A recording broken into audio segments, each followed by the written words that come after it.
And welcome, Hoosier fans, to another episode of Podcast on the Brink, your weekly dose of Indiana University basketball news and discussion. I'm your host, Jerod Morris. Podcast on the Brink is a joint production of the Assembly Call and Inside the Hall. For complete coverage of IU basketball, visit assemblycall.com and insidethehall.com.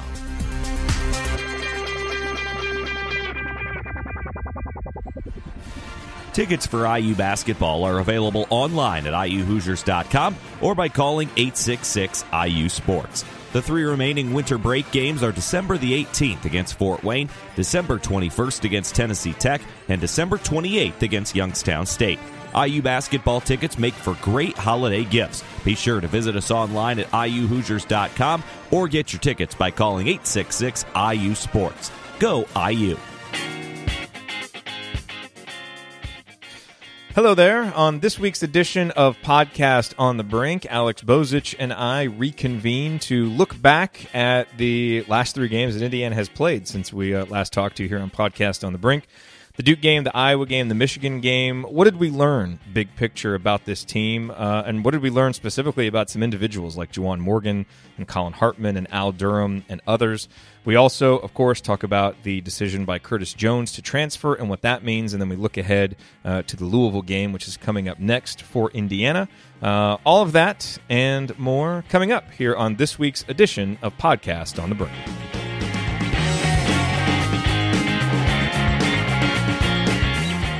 Like most sports fans, you've probably found that buying tickets to sports and concerts too can be a complicated process. But here's the thing. There is a better, simpler way to buy, and that is with SeatGeek. SeatGeek is the smartest, easiest way to get tickets to live events because with SeatGeek's seamless mobile experience, you can actually buy or even sell tickets in just 2 taps. SeatGeek helps you find the best seats at the best prices, fully guaranteed. And there is nothing quite like seeing your favorite team or musician in person, and SeatGeek will help you get closer to the action for a great value. In fact, SeatGeek helped me get closer to the action last season when I saw Yogi play here in Dallas. I'll probably go see him again this year. And same thing for my wife this offseason. I got her concert tickets as a gift, and she really enjoyed it. And we did it all with SeatGeek because SeatGeek is designed to make the ticket buying experience easier than ever. They save you time and money by searching multiple ticket sites to compare prices and find you amazing deals. Now, here is what you should do next, because best of all, Podcast on the Brink listeners actually get $20 off of your first SeatGeek purchase. So there's that little bonus. All you have to do is download the SeatGeek app and enter the promo code BRINK today. That's promo code BRINK, B-R-I-N-K, for $20 off your first SeatGeek purchase.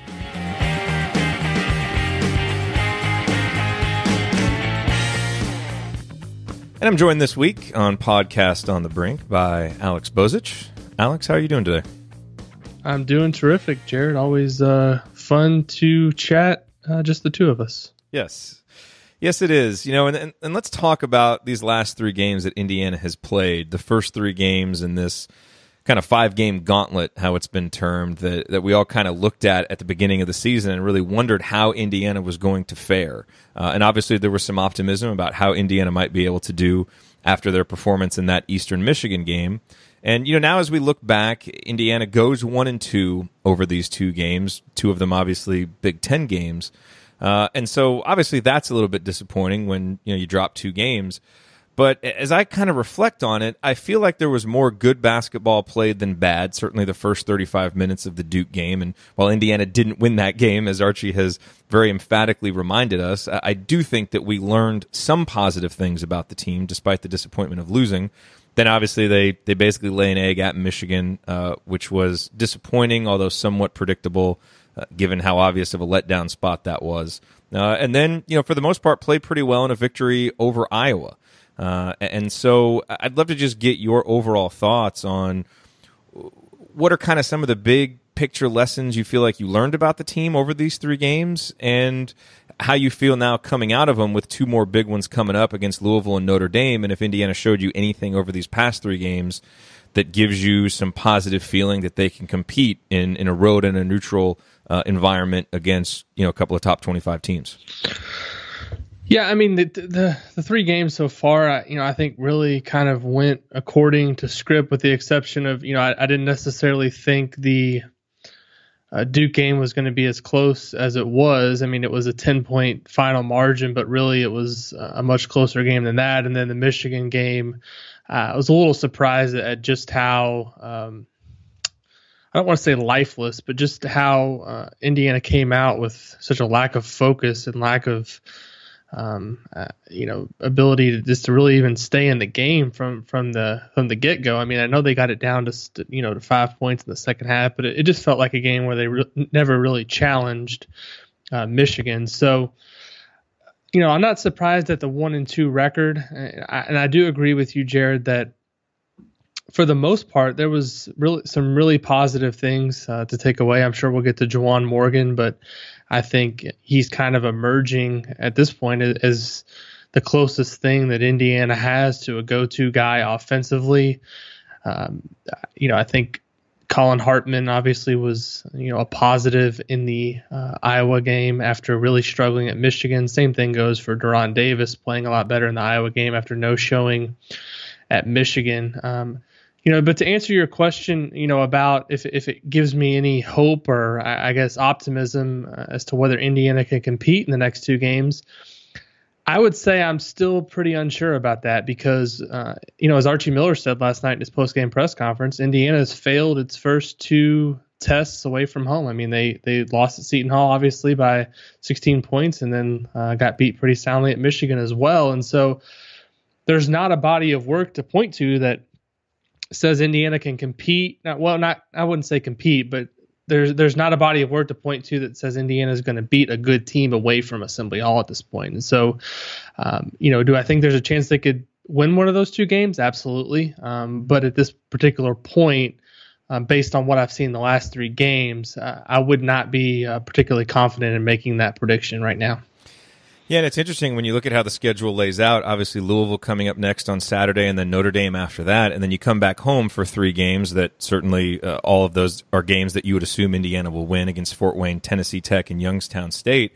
And then you resume Big Ten play with 2 more tough road games against Wisconsin and Minnesota. So certainly Indiana has failed their 2 road challenges so far this year, and they're going to have to get that figured out unless they want to pick up 4 more losses here before the second week in January because all 4 of these games they have coming away from home are going to be difficult. So as we look at what can Indiana build on to start to have some success in these types of games, you mentioned Juwan Morgan, and he has clearly become this team's go-to player. And I don't know. Maybe you're like me. I still kind of shudder every time he hits the deck. Just I feel like we've been conditioned to kind of expect injury with him, and knock on wood that he can stay healthy. Because my goodness, if he can, he's really showing what kind of player he can be. And I shudder to think what this team would look like without him. And I actually feel like we got a bit of a taste of that at the beginning of the second half against Iowa, when Iowa basically erased that 15-point lead in no time, because I thought Juwan probably played 3 or 4 of his worst minutes in that stretch. He was, missing rebounds. He, airballed a shot that was pretty close. He looked a little out of sorts. And then all of a sudden, it's like, he flipped a little bit of a switch out of the under 16-minute timeout and went and got the ball down low, hit a couple of free throws, got an and one, scored those 5 points that kept Iowa from taking over. And then it's like everybody else followed his lead. And Hartman hit a 3, and Indiana gets going, and they go on, whatever it was, a 29-9 run and push that out. But it was yet another moment, and there have been many of them in this early season, where Juwan Morgan took it upon himself to get something going offensively, to get a big rebound, to get a block shot, to make a play, to build some momentum for his team. And, to put his recent play in context, at KenPom, there's a game MVP for every game, and it takes into account both teams. So it's the true game MVP, not a team MVP. And in 4 of Indiana's last 6 games, South Florida, Arkansas State, Michigan, and Iowa, Juwan has been the game MVP, the best player on the floor. And for a little context there, Yogi Ferrell's best stretch was 3 times in 6 games. So any way you slice it, this has been a really, really impressive stretch for Juwan Morgan, kind of fulfilling some of the promise that we've all seen from him in the stretches where he's been healthy. And I think of all the positives to me that have come from this recent stretch of basketball for Indiana, and we'll get to some of the other ones, I think Juwan's emergence as a confident guy who, like Archie said, is really playing to script. He's not trying to do things that he can't do. He's not taking as many threes anymore. He's really playing within himself and showing just how varied of a game he has and how important he is to this team. Yeah, I thought South Florida's coach, Brian Gregory, made a pretty good point after the game that Indiana played against them. I think he said something to the extent of, they don't really call anything for Juwan Morgan, but he still goes out there and, produces offensively. And I think that kind of speaks to, his mentality on the court. I mean, he's not a guy that necessarily needs the ball to be effective. I mean, he's, as you mentioned, going up and getting offensive rebounds, second chance points. And the other thing that he's really doing well is getting to the foul line and making his attempts. I think he's shooting a 78%. I know he has the highest free throw rate on the team, which I guess in Deron Davis's case could be a bad thing if, free throw rate doesn't mean a whole lot necessarily if you're not making free throws. But in Juwan's case, he's doing a really good job of not only getting there, but converting. And, Archie, I agree with what he's saying in terms of kind of, embracing his role. Juwan doesn't really try to get outside of the scope of things that he's good at. He is struggling on his 3-point shot so far. I think there was one last night that he airballed or something. It was just really off. I know he's 1 of 10 on the season, but overall, I think he's been really good defensively, particularly around the basket. He's not the biggest guy in terms of his height, but I think he does a really good job of using his instincts to block shots. For the most part, has avoided foul trouble. And like I said earlier, he's the closest thing right now to a, consistent offensive threat that Indiana has. And that's, I guess a good thing and a bad thing because they don't really do anything in terms of running plays for him. I mean, he obviously gets some post-ups and things like that, but it's not like the offense is featured around him. So you kind of wonder what this team's upside could be if some other guys start making 3-point shots. Last night we got a little bit of a glimpse of it when they shot better, 8 of 21 on threes as opposed to 7 of 28, I think, the previous 2 games. And so, I think he's a guy who's going to continue to be steady and consistent, but I think it kind of puts a little bit more an emphasis on the guys around him are going to have to step up, because if he's going to be the only guy who's consistent, eventually he's going to become more of a focus of the opposition's scouting report, and things are going to get even more difficult for him. So I think it's been encouraging to see Juwan stay healthy, be out there, be an energy guy, be a leader on the court. And I'm just intrigued to kind of see where the season goes for him, and maybe if some of the guys around him can step up, and so he doesn't have to carry such a big load offensively, like it feels like he's been doing the last couple games at least. Oh yeah, no question. And his statistical profile is just so balanced. I mean, he's in the top 150 in the country in offensive rating, in true shooting percentage, in offensive rebounding percentage, in block percentage, in free throw rate, in 2-point field goal percentage. And I mean, that's taking into account all the players in the country. Those are phenomenally balanced numbers to be doing all of that as he is at 6'7", and again, being asked to carry so much of the load. So that to me has been a huge development. Juwan Morgan basically becoming an all-conference type player, which if he keeps this up, he certainly will be. And the other thing, Alex, that I think has kind of gone under the radar a little bit is that Indiana's playing better defense. And it's still, if you just look at the overall rating, like if you look at the KenPom rating, Indiana's 179th in the country. That certainly doesn't seem very good, and it's not. Although it's a little better when you consider they were in the 200s pretty recently. But I thought the defense was better against Duke, even though it didn't show up in the numbers, because, look, Duke is just so supremely talented offensively, even against a really good defense, which Indiana certainly is not yet. They're going to be able to get theirs, and they did. But against Michigan and Iowa, two pretty, Michigan obviously a good offense, and Iowa certainly a decent offense. Indiana held both of those opponents to under their point per possession average for the season. And if you just look at what Indiana has done through these first 2 Big Ten games in comparison to all the other teams in the conference, the Hoosiers are 4th right now in defensive efficiency, holding opponents to .965 points per possession. So this is something that we certainly were looking for coming into the season. Can this team be better defensively? And I feel like we've kind of seen flashes of it, but it hasn't necessarily shown up in the numbers, and we've seen teams have these big 3-point shooting games against Indiana. But I really feel like the eye test says that Indiana's defense has been better. Like, they just look better to me, a little bit more in tune with each other, fewer breakdowns, fewer wide open shots, and it's starting to catch up in the numbers. And I think that's a big development, because I don't think this team is necessarily going to be consistent offensively with guards who are inconsistent. And right now, I think it's tough to assume that Indiana's guards will be anything but inconsistent as we go through the season. So they're really going to need that defense to carry them through from game to game to give them a chance to win, especially in these tough road games coming up. So that's the other thing to me that has been a really good development. And considering the type of foundation that Archie wants to lay, I think a really encouraging one, especially this early in his tenure, with players who, again, have not been used to the kind of accountability on defense that is now being asked of them. Yeah, it's funny from kind of my perspective of where I see the game. I actually thought they were better defensively as a team against Duke than they were Iowa, if you can believe that.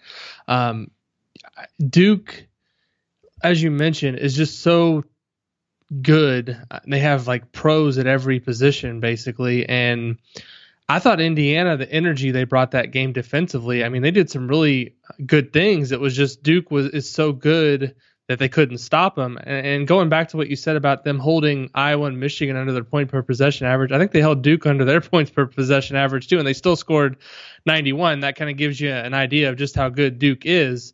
But the one thing that's still kind of missing from this whole defensive puzzle, and I think it's going to get figured out as time moves along with this team, is there's just too much slippage in terms of finding shooters on the perimeter. The Michigan game really kind of showed what can happen when you leave a guy wide open. We even saw it a little bit last night with Brady Ellingson, who had come in the game, I think, with 20 points all season through 8 games for Iowa. He scored 16 last night, and several of those looks early in the second half were just wide open 3-pointers.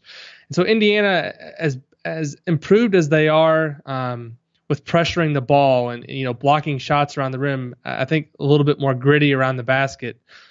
They're still struggling to figure out just exactly how Archie wants them to cover the perimeter, and it's leading to a lot of uncontested shots. That's one thing they're going to really have to get cleaned up here in the next, several weeks. I mean, I know they got these 2 games coming up here, but I feel like as important, obviously, as the Louisville and the Notre Dame game are, those 3 games that they have between where they have some extended time off to work as a team, and then they also have 3 games against opponents that they should beat. I think that's going to be a real critical time for this team to get better. And so I agree with your overall take that the defense is starting to look better. I think if Indiana can just become a little bit better at challenging 3-point shots. I know 3-point field goal percentage defense is kind of a bad stat because there's so much luck involved in 3-point shooting. There's if you go on Ken Palm's blog from a couple of years back, he kind of talked about how it was really one of the weirdest, hardest to predict stats. It's just so many different variables that feed into it. But Indiana has allowed some guys this season, as I said, Poole and Brady Ellingson to kind of go off most recently, and they've got to stop those kind of things from happening, because really last night I thought they kind of lost their focus early in the second half, and that allowed Iowa to get back into the game. And you do that against an Iowa team that's probably a bottom half Big Ten team, you can get away with it. But with some of the games coming up that they have later in the season, Michigan State, Minnesota, Maryland, teams like that, you lose focus like that and give up a lead, you may end up losing the game. And they were fortunate, I thought, last night that Iowa kind of got back in it and then really just kind of fell apart from that point. We definitely need to talk about the Curtis Jones transfer, and there's a couple of other individuals that I want to ask you about too. Before we do that, I do want to remind everybody to go check out HoosierProud.com, an Indiana-based brand that is by Hoosiers and for Hoosiers.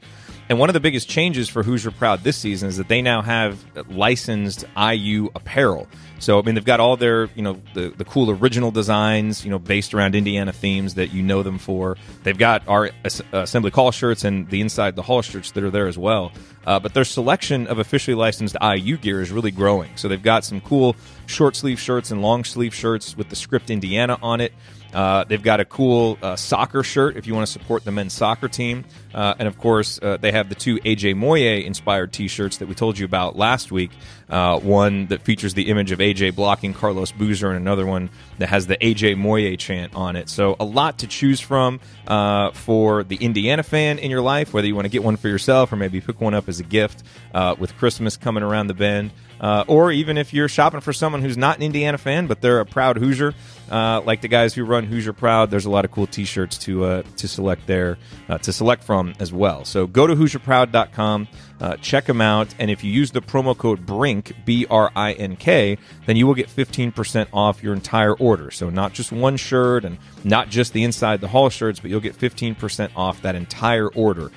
So again, HoosierProud.com, and the promo code is BRINK. So a couple more individuals, Alex, that are still on the Indiana roster that I want to ask you about and get your take on really quick. We have to talk about Collin Hartman, because I feel like it's not a coincidence that Indiana is making some of these improvements with Collin Hartman now back. And he's played in 4 games now. He came back in the Eastern Michigan game, only played 6 minutes in that game, but he's played 16 minutes, 20, and 20 in the Duke, Michigan, and Iowa games, and has really made a big impact. Some of the impact can be seen in the stats. He's shooting 42% from downtown.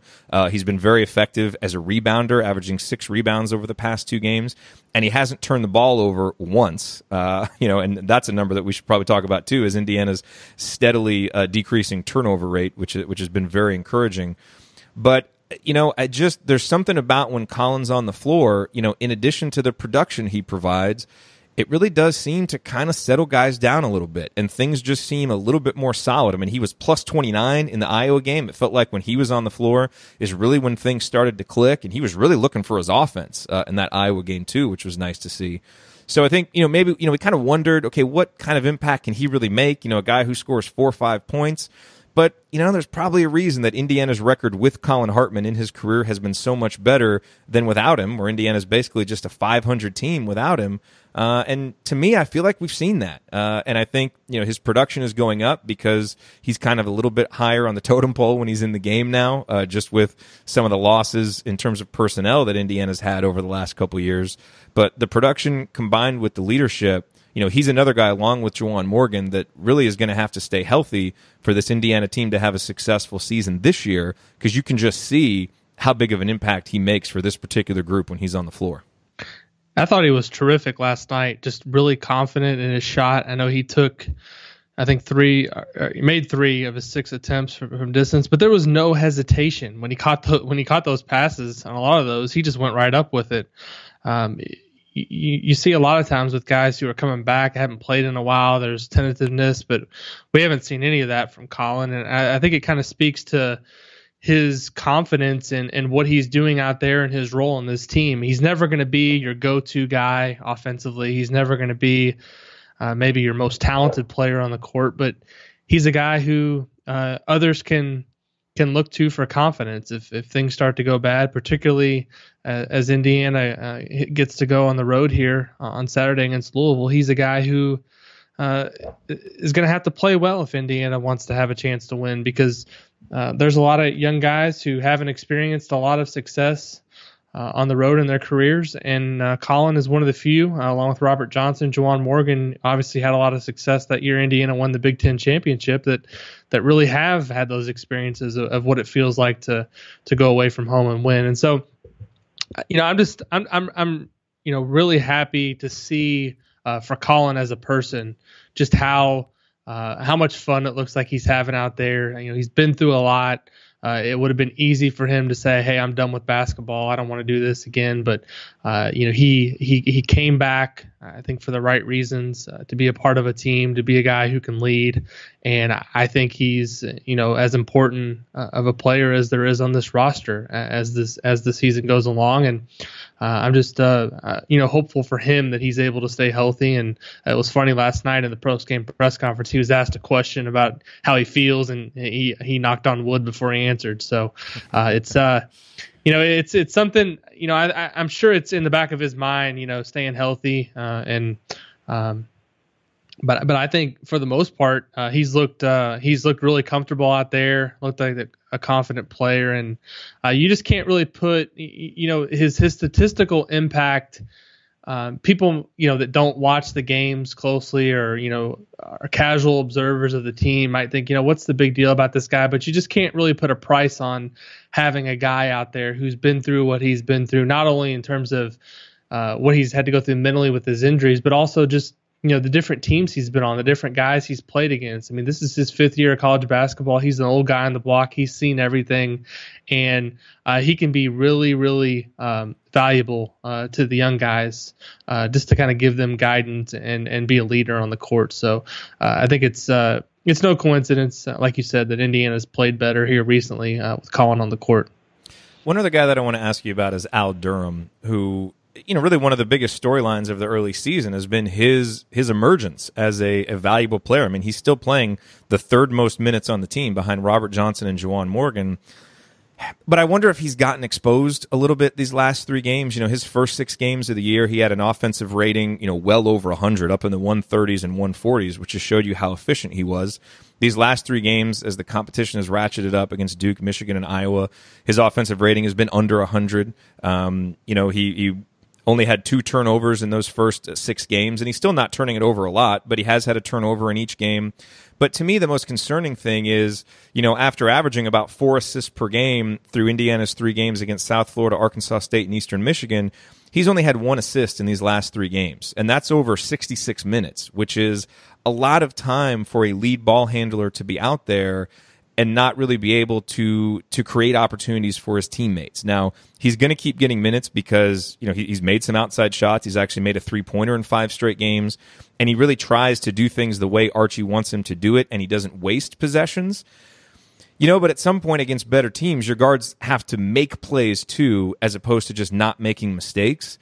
And so I don't think by any means that Al's going to lose his rotation spot or anything like that, but his minutes have gone down a little bit in these games, and I just wonder if we're starting to see some of the limitations that he has as a freshman, which is, totally fair. It's not really a criticism of him. He's already surpassed what we expected, but I just wonder if maybe now we're seeing some of those limitations as Indiana plays tougher opponents, and if Indiana's going to need, either him to step up and become more of a confident creator, or, if they're going to have to give some of those minutes to a guy like Devontae Green, who even with some of the turnovers and the mistakes is still going to be out there and able to create and make plays that a guy like Al just hasn't quite shown that he's able to do yet. Does that make sense? Yeah. I would, a couple things. One, he's a freshman, so, just as much as I didn't get too carried away with how great he was early in the season, I wouldn't get too down on him based on his recent play. He's going to have his ups and downs. This is really his, obviously his first season of playing major college basketball. And, even the best freshmen go through their rough patches of inconsistency. But even though he's not, you mentioned the assist, I haven't watched him the last couple of games, and I've never thought he doesn't belong out there. Like he's a negative to the team. I just think maybe he's, right now, still trying to, figure out his role in certain situations. There's a lot of lineups being played with 3 guards, and I think as long as that continues to be the case, him, Robert Johnson, Josh Newkirk, and Devontae Green all have to learn kind of their chemistry out there on the floor together. Who's going to be the guy facilitating shots. One game it might be Newkirk and Durham hits a couple threes. The next game it might be Durham facilitating for Newkirk. I think a lot of it is these guys just becoming more comfortable with each other. And so with Al Durham, I would say the fact that you mentioned he's played the third most minutes on the team, that really tells you the amount of confidence that Indiana's coaching staff has in him. And I don't think you're going to see a situation where he's losing minutes to anybody, especially with the decision of Curtis Jones to transfer. I mean, if Indiana's going to keep playing these three guard starting lineups, there's definitely room in the rotation for Robert Johnson, Devontae, Josh Newkirk, and Al Durham to, play 25 plus minutes a game. And I think that's what we're going to continue to see moving forward. So you mentioned Curtis Jones. Let's talk a little bit about that, because that was the other big story, that he has decided to transfer at the end of the semester. I don't think it really came as a shock, given how his minutes had dwindled. And I know a lot of us, me included, talked a lot in the offseason about how this could be a potential breakout and how important it would be for Indiana if he could break out. And frankly, I thought he showed some signs in some of the exhibition games and even, early in the Indiana State game when he scored 11 points where, it started to look like, hey, maybe this Curtis Jones breakout could happen. But, it felt like after that, we really saw the Curtis Jones that we saw for most of last season, where he just didn't look confident, really just seemed really unsure of himself. And, I was really struck last night. They were showing the highlights of the Kansas game. And, you see him and, he takes that 3-pointer and he got it and shot it so quick, and he's kind of, backpedaling down the court, nodding his head, and just looked like a real confident guy. And you think back to that game when he had 15 points and was such an important part of Indiana winning that game. And I remember writing in our post-game email after that game, hey, we may have just seen the emergence of the next great guard at Indiana University. Because when you see a guy in his first game in that kind of environment shoot and score with that kind of confidence, given his high school pedigree, you're thinking, okay, we've really got something here. And so for the rest of his short time at Indiana to go like it went is really, I don't know, it's one of the more shocking, I guess, personnel developments that I've seen, just because I think the hopes were so high and the ability that he flashed in a big game was so suggestive of what might come, and it just never came to be. To what do you attribute the Curtis Jones time at Indiana just not working out to the point where when that was announced, I think the overwhelming conclusion was, well, that probably seems like it's in the best interest of everybody. Yeah. It's never a good thing when your first game is, we're 8 games into this, his second season, that he decided to transfer. So it's never good that over, a sample of 35 plus games that the first game is the best you played, but that's really what happened in terms of his impact. I mean, he had that great game and then never really did anything beyond that to suggest that he deserved more minutes or earned more minutes. And I think this year specifically, he was given a pretty good opportunity, particularly early in the year, and he was 4 of 18, I think, on threes maybe this season. And he just never really clicked with not only, and I wouldn't necessarily say it was even an Archie Miller thing. I mean, last year I remember talking to him after the first Big Ten tournament game, I think against Iowa. He played pretty well, and I just kind of asked him about confidence, and he kind of looked at me like, "What are you talking about? I'm still confident." But I never really got the sense that he was confident in his role or his ability. For whatever reason. And then this year it kind of just, once he didn't play in that Duke game and then barely got in against Michigan, it kind of seemed like, hey, they're going to start playing Zach McRoberts a little bit because he's going to give them something a little bit more defensively. And I agree. Kind of the narrative is, it's best for both parties to move along. And, if a guy envisions himself in a bigger role, and that's not really what is in store for him, you can't fault him for moving on to what could be a better situation for him and for Indiana. I mean, Archie Miller doesn't really owe anyone anything in terms of minutes. I mean, it's been pretty well documented that everything is closely tracked in practice. They have the gold jersey. They have different metrics that they're tracking, and the minutes, I think, are assigned accordingly. And so he was playing as much as what he had earned, and clearly that wasn't good enough. And so hopefully, a change of scenery will do him good, and Indiana maybe now can use the scholarship on a player who could be a better fit moving forward. But obviously disappointing based on just the game that he had against Kansas. But I think now the body of work kind of showed that was way more of the exception than the rule when it comes to Curtis Jones. Two more encouraging trends, Alex, that I want to comment on before we get out of here. You look at last year, we know how big of a problem turnovers were. Indiana 322nd in the country in turnover rate, turning it over on 21.4 of their possessions. And after, a bit of a rough start to the season with turnovers, Indiana's turnover percentage is now down to 17.4%. That's 83rd in the country. I mean, that is a quick change, obviously.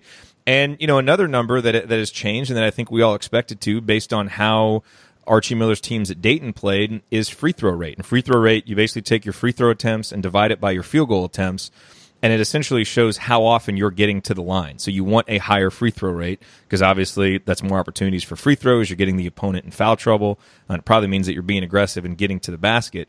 Last year, Indiana was 217th in free throw rate at 34.1%. And this year, early in the year, Indiana's free throw rate is 39%, which is 84th in the country. And what to me is especially impressive about that is you took 3 NBA players off of last year's team, and now you're still getting to the free throw line more this year. I would have to bet that doesn't typically happen when you lose that level of professional talent off of a team. I would think that your free throw rate would typically go down. But here, Indiana, because of some of the changes in style and how they're playing, and guys like Juwan Morgan, getting more minutes and more touches, those numbers are going up. And I think those are, in addition to the defensive numbers I talked about, we know that part of the foundation Archie wants to lay is a team that doesn't waste possessions and a team that is aggressive, getting the ball into the paint, whether it's guards driving or getting it into the big men and getting to the free throw line. And we're now seeing, like Indiana made more free throws than Iowa attempted, which is always a good formula for success. The only problem, the only caveat that I will issue here is Indiana didn't make as many free throws against Iowa as you would have hoped because their free throw percentage continues to lag. So the Hoosiers are only shooting 65% from the line, which is 287th in the country, and that is obviously being dragged down majorly by Deron Davis, who is shooting 45.2% and really kind of hit the nadir last night when he airballed that free throw. And clearly it's just in his head because Deron, has a good-looking shot. He shot 75% from the line last year. But as we look at kind of, things that need to continue, obviously the defensive improvements need to continue. Indiana needs to keep valuing possessions, keep getting to the line. But to me, one of the biggest things that has to change and improve moving forward for Indiana to win some close games, especially on the road, is Deron Davis, who's getting as many free throws, outside of anybody besides Juwan Morgan.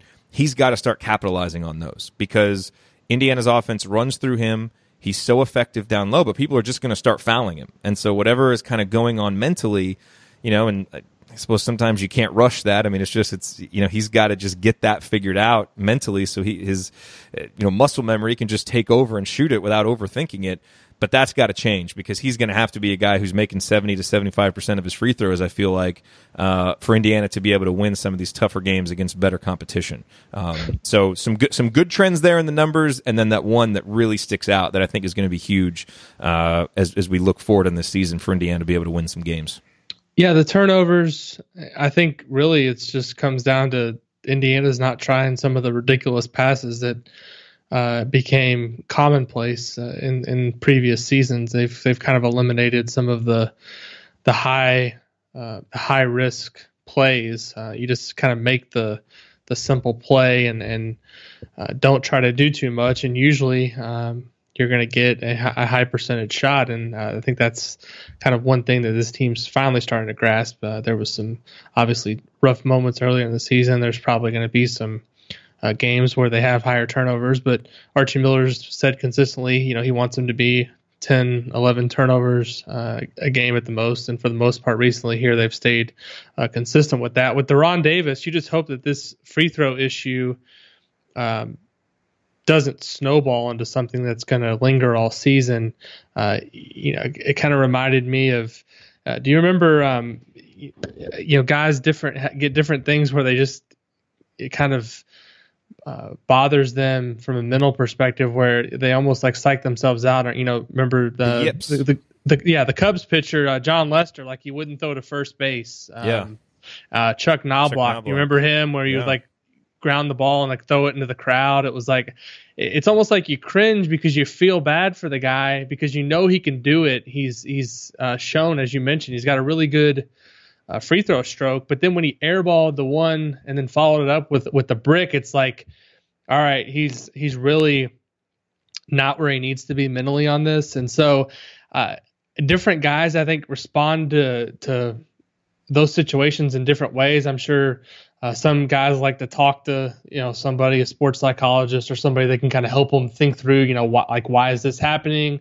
And other guys may just want to be left alone to figure it out on their own. Collin Hartman mentioned post game last night that Duran looks great shooting free throws in practice. So there's obviously something that it's just kind of in his head at this point, as you mentioned, and you just hope that there's going to be kind of a line in the sand moment where he gets past this, because if he's shooting 45% from the free throw line when we get to January, you're going to have a situation where you can't have one of your most valuable players on the court in crunch time, and that creates a challenge that would be unfortunate, just because he's talented enough to knock him down. But I think when you look at the free throw rate numbers this season compared to what last season was, it just kind of shows you how soft playing last year's team was. A lot of settling for 3-point shots, not a lot of emphasis of getting the ball into the paint and getting to the line.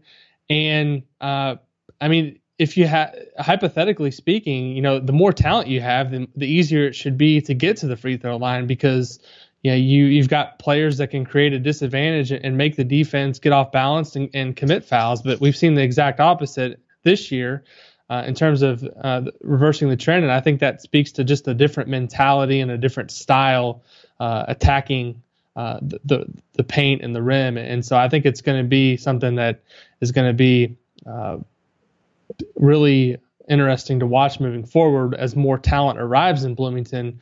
Is that going to be a staple of Archie Miller's teams? A really good free throw rate? I think it's going to be, because that's what he demands. He's not ever going to be a guy who's coaching his teams to make one pass on the perimeter and hoist a three. He wants the ball inside.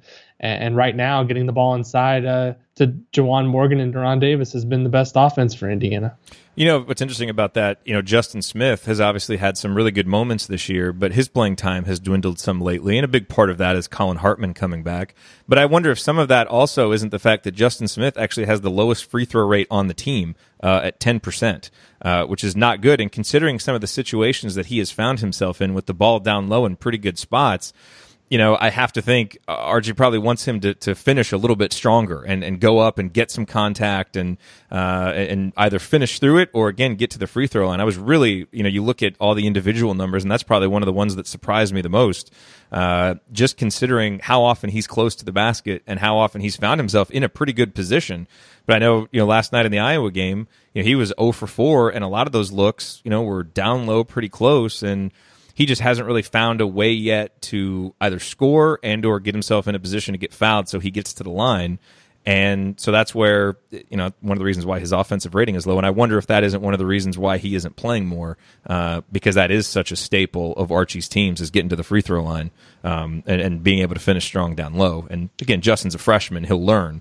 But I just wonder if at this point, if that's one of the reasons why his playing time isn't dropping a little bit. Yeah, I would think that is the case. I mean, you've got, when you're coming off the bench, you've got, a limited opportunity to make an impact. You come into the game, you're going to be judged on what you do in those couple minutes, and the last couple performances for Justin Smith haven't been great. I think he's too talented of a player to continue playing like this. You kind of remember back to, and I'm not comparing him to either one of these guys, but you remember back to, the freshman seasons of OG and Juwan Morgan. They started off somewhat bumpy the first half of the year, and as the year went along, they became more comfortable. They kind of blossomed into really good, solid contributors down the stretch. And you hope for Justin Smith that, he kind of sticks with it, stays confident, takes the coaching in a positive way and turns, the struggles that he's having right now into something that he can actually use to make improvements as the season goes along. The thing about him is I think he's versatile enough to play multiple spots. He may be playing a little bit out of position right now, just kind of based on necessity on the roster. But like you said, he's got to do a better job when he's given the opportunity to play, finishing around the rim. I mean, it's not like Iowa had imposing shot blocking presence, and he really missed, I think it was something like 4 point blank shots last night. So he's got to do a better job of finishing if he wants to stay on the court. Last question for you, Alex, before we get out of here. We mentioned Indiana's upcoming opponents. Louisville currently favored, these are, according to KenPom, currently favored by 11, or expected to beat Indiana by 11. Notre Dame expected to beat Indiana by 9. It is conceivable, don't you think, that Indiana could lose both of these games, and I'm sure Archie will be disappointed, and he has made it clear that he's not interested in any type of moral victories in any of that. But from a fan and kind of an analyst perspective, isn't it conceivable that we could walk away from these 2 games, losing both of them, but still feel good or even better about the team, if they're able to go into these situations and give themselves a chance to win, by playing well over 40 minutes? Do you think that's possible, or, have we reached a point now where we just need to be expecting wins? Like, how would you kind of coach IU fans on setting expectations for these 2 games? I think it all comes down to how they play. If they play like they did at Michigan, then I think that's, something to be disappointed about. If they play like they did against Duke, and like you said, Archie he's not into the moral victory type things, but just from the eye test of Duke, I mean, they stood toe to toe with the number 1 team in the country for 36 minutes. If they do that, if they go into Louisville and play like that well, or if they play that well against Notre Dame, they've got a chance to win one of those games. And I said before this 5-game stretch, this is a stretch where you could play well in 5 games and still lose 4 of them. I mean, these are good teams that Indiana's playing. It's almost going to get easier in a sense that some of these Big Ten games, I mean, there's not many road venues that they're going to go into that are going to be tougher than playing at Louisville. There's not going to be very many games they're going to play tougher than Notre Dame on a neutral court. I mean, these are, I don't know that Louisville's still ranked right now after taking a couple of losses last week, but Notre Dame's a legitimate top 10 team that won the Maui Invitational. So I think a lot of it is just based on how do they come out and play and compete. Are they in the game challenging to win? At Michigan, they were never really in the game. I mean, they got down double digits early on and never really recovered, whereas in the Duke game it was a different feeling because they actually had a chance to win. I mean, they were, leading with, I think, 5 minutes to go and ultimately kind of faltered down the stretch. So I think a lot of it depends on, if you're losing by 15 the whole game and make a lot of threes at the end or something, and then you end up losing by 6,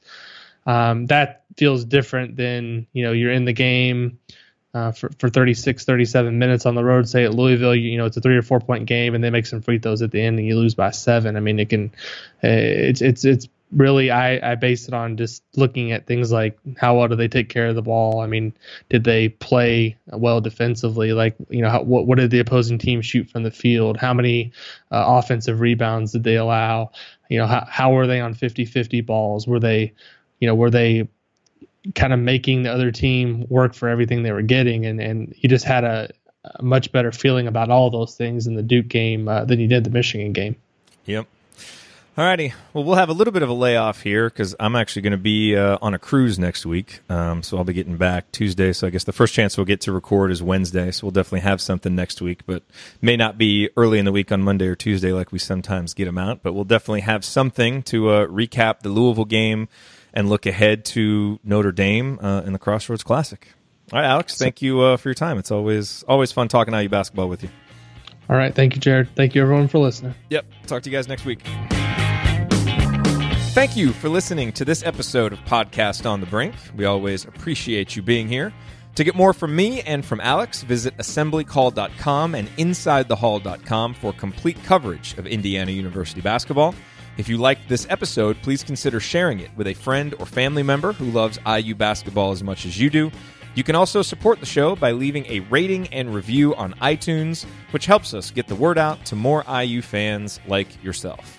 We will be back next week with a new episode. Until then, as always, go Hoosiers.